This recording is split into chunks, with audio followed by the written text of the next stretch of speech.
Habari mkulima, je, unajua kwamba kuku ambaye alikuwa anataga mayai makubwa yenye ubora mzuri na yanayovutia wateja wako anaweza kubadilika ghafla na kuanza kutaga mayai madogo yenye ubora wa chini na hata maganda dhaifu yanayovunjika kwa urahisi? Ndiyo, hilo linawezekana. Basi, kaa nami hadi mwisho wa video hii ili ujifunze sababu au chanzo cha hali hii na jinsi wewe kama mkulima unavyoweza kuizuia, kwa sababu ukweli ni kwamba hali hii inawezekana kudhibitiwa, lakini ukikosa ufahamu inaweza kukuletea hasara kwenye biashara yako ya ufugaji. Haya basi, jambo ya kwanza ni chakula. Ukubwa wa yai na ubora wake vina uhusiano moja kwa moja na jinsi unavyowalisha kuku wako. Ndiyo, hii inamaanisha kuwa unapaswa kuwapa chakula chenye ubora mzuri, kilicho na kiwango sahihi na uwiano mzuri wa virutubisho. Kuku anahitaji wastani wa gramu 120 hadi 130 za chakula kwa siku. Wakipewa chini ya kiwango hicho, wataanza kukosa nguvu za kutosha za kutaga na kutengeneza mayai vizuri. Kumbuka, kuku wanahitaji protini ya kutosha kwa ajili ya kutengeneza yai na pia nguvu ya kutosha kusaidia mchakato wa utagaji.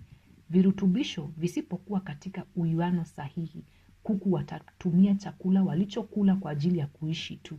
Watakuwa tu katika hali ya survival mode na hawatakuwa na virutubisho vya kutosha vinavyobaki kusaidia utengenezaji wa mayai. Hapo ndipo utaanza kuona mayai madogo na yenye ubora wa chini.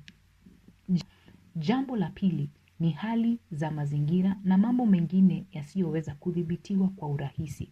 Kwa mfano, mabadiliko ya ghafla ya hali ya hewa yanaweza kuathiri uzalishaji wa mayai, hasa joto kali. Wakati joto linapopanda zaidi ya nyuzi joto 24 za selsiasi, kuku hupata msongo wa joto au tunaoita heat stress kwa Kiingereza. Kuku hawatoi jasho kama binadamu, la hasha. Hivyo, miili yao hupata ugumu wa kujipoza. Ndiyo, kama hukuelewa hivyo mkulima, ujue ya kwamba kuku huwa hawatoi jasho. Hivyo basi, miili yao hupata ugumu wa kujipoza. Matokeo yake ni kwamba hupunguza kula, hamu ya chakula hushuka na uzalishaji wa mayai hupungua. Mayai yanayozalishwa yanaweza kuwa madogo au kuwa na maganda dhaifu. Hivyo basi ni vema kuwa makini na jambo hili. Sababu nyingine ni magonjwa. Magonjwa yanapowashambulia kuku, miili yao huanza kutumia nguvu nyingi kupambana na ugonjwa badala ya kutaga.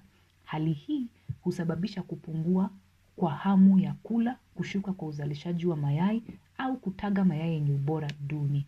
Pia, mambo kama kuhamisha kuku wako kutoka sehemu moja hadi sehemu nyingine, kelele nyingi karibu na wewe, au uwepo wa wanyama wanaowatisha kama mbwa ama panya vinaweza kuwapa stress ama kuwasumbua kuku, jambo ambalo huathiri uzalishaji wa mayai. Kwa hivyo, kama mkulima, utafanyaje? Inapaswa kuwa makini na kuwa hatua moja mbele kila wakati. Kumbuka hii ni biashara na unahitaji kuilinda. Kumbuka uko kwenye biashara na unataka kudumisha ubora wa mayai yako pamoja na uaminifu wa wateja wako. Ikiwa tatizo ni chakula, hakikisha kiwango na uwiano wa virutubisho iko sahihi. Ikiwa ni hali ya hewa, chukua hatua mapema.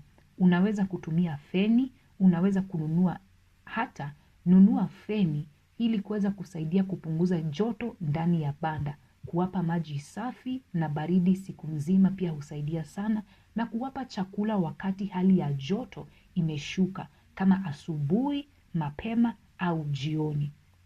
Pia, nimefanya video kuhusu njia ya kuzuia na kudhibiti stress kwa kuku wako.